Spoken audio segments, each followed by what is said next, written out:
Hello and welcome to this episode of the Pep Talk with me, Sudeep Nag.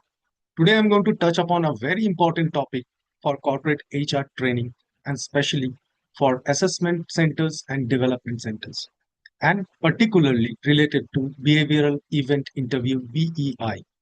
What is BEI? What is assessment centers and development centers? So if you want to know entire details, please watch the whole video. A comprehensive guide to talent assessment, identification of potential, and structured behavioral evaluation. Assessment centers, development centers, and BEI assessments. Agenda. What are assessment centers and development centers? Assessment centers, AC, deep dive. Development center, DC, deep dive.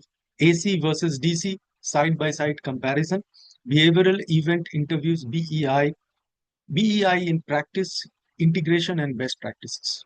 Assessment and Development Center, foundation and purpose and key concepts. What is an assessment center or AC? An assessment center is a standardized multi-method evaluation process used to assess candidates against a definite and defined set of competencies.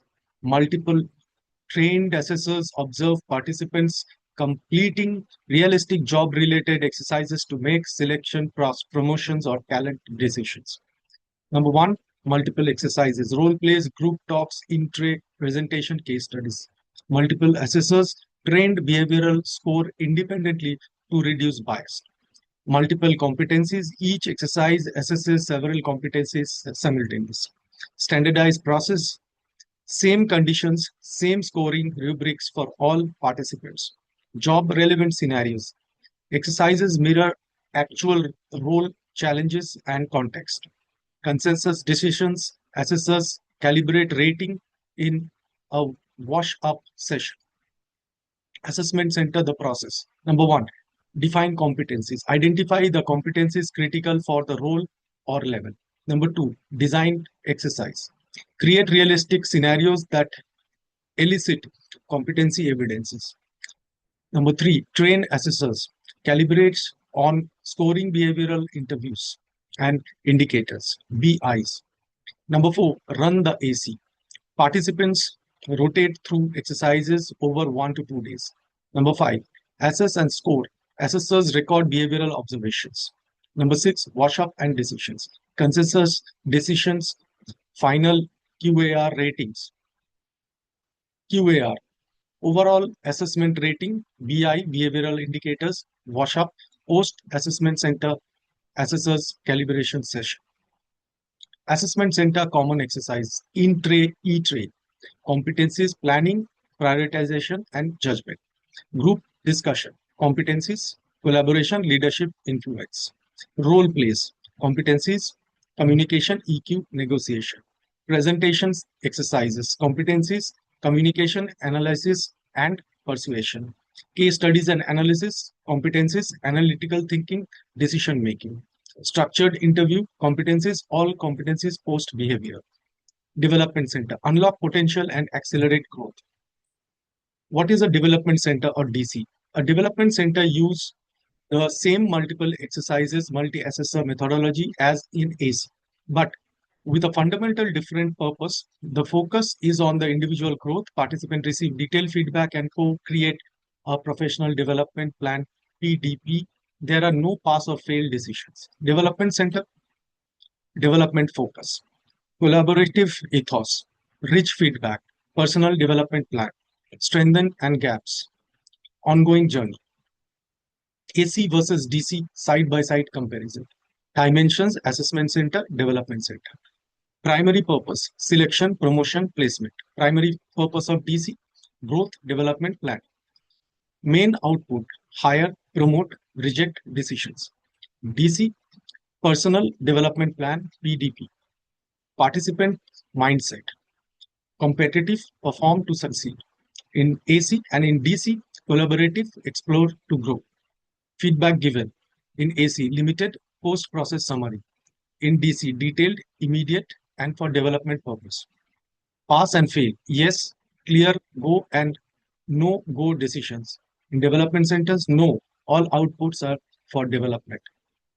Assessor's role: judge, observe, score, and decide in ACs. And in DCs, coach, observe, reflect, support. Typical triggers: recruitment or promotional purposes. In DC, talent review, hypo program, succession. Repeat frequency. In ACs, once per process, and in DC, periodically, every 12 months to 18 months. Behavioral event interviews, the gold standard of competency based assessment. So, what is behavioral event interview, or BEI?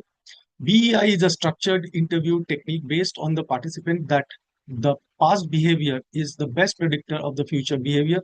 Interviewers probe for specific real examples of past action linked to defined competencies using the STAR framework. It was developed by David McElclunt and McBird and Company.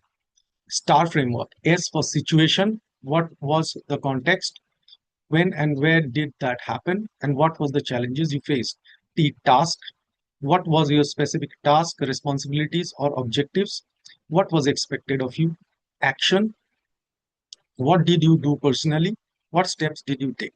And result: what was the outcome? What was the impact of your actions? BEI in practice: sample question and probing. Sample question for BEI questionnaire and competencies. Leadership: tell me about a time you led a team through a significant change. Problem solving: describe a complex problem you solved. Walk me through your approach. Resilience: give me an example of a time when you faced a major setback and what did you do to overcome. Collaboration: tell me a time when you had to work with a difficult colleague to achieve a goal. Customer focus: describe a situation where you went beyond your expectation and walked the extra mile for a client or a stakeholder. Effective probing and follow up: drill into specifics, separate I from we, seek the outcomes, test the learnings, verify timeline, and challenge vagueness. BI scoring and rating competencies. Behavioral rating scale 1 to 5. 1, well below expected. 2, below expected. 3, meets expected. 4, above expected. And 5, significantly exceeds expectation. Common competency assessed in AC, DC, and BEI. In people skills, leadership and influence, communication, teamwork and collaboration, customer focus, emotional intelligence. In thinking, analytical thinking, problem solving, decision making, commercial acumen, and innovative thinking and creativity. In drive, resilience and adaptability, planning and organizing, drive and achievements, integrity and ethics, and learning agility. Integrate and best practices. How AC, DC, and BEI work together. Talent review. Identify hypo employees and succession candidates. Number 2, development center. Map strengths, gaps, and development priorities with full feedback. BI assessment. Deep competency probing. Validate evidence from DC and historical behavior. Personal development plan. Co-create an action plan, a PDP, and stretch aligned with coaching. Assessment centers. When roles or promotion opportunity arise, a formal decision can be taken. Best practices. Always link exercises to validate competency framework. Train the and calibrate all assessors before the event. Use multiple exercises to assess, record observable behavior. Ensure demographic balance in assessors panel. Provide feedback within 48 to 72 hours. Separate BI interviewers and from DC feedback coaches wherever possible. Validate AC/DC tool against job performance data over time. Key takeaways from this session: assessment centers are most reliable selection method when designed and run well. Development centers shift the power to the individual used well to accelerate their growth. BI is only as good as the interviewer. Train your people to probe deeply and separate I from we and score evidences. AC, DC, and BI are most powerful when integrated into a talent strategy and just not an isolated framework. Feedback quality makes or breaks participants' exercises. Invest in skilled debriefers. So I hope this session was useful for you, and thank you very much for watching another episode of the Pep Talk. Until next time, have a great day. See you again in the next episode of the Pep Talk. Bye.